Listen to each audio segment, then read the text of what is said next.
The idea of mass customization is really basis of the company's existence.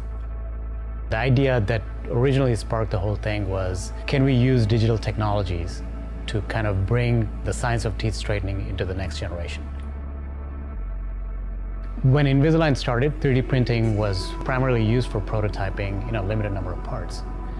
So what we had to do is really figure out how to make that into a production process. 3D printing is really kind of the foundation of our manufacturing process. It's the starting point. When we make a mold for every stage of a patient's treatment, we use 3D printing to make those molds. If you think about an injection molding type of process, where we're only producing the same type of part, millions of those, so that's been done before. Or you think about a very specialty 3D printing application where each part is unique, but they're produced in a small quantity.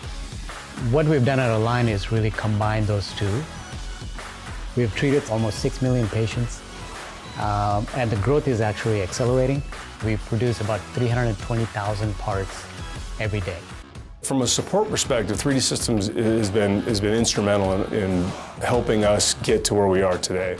What makes Align's mass customization so unique is not only are we producing millions of parts every month, but each one of these parts that we produce is unique. And this is really the, as far as I know, the only true example of mass production using 3D printing.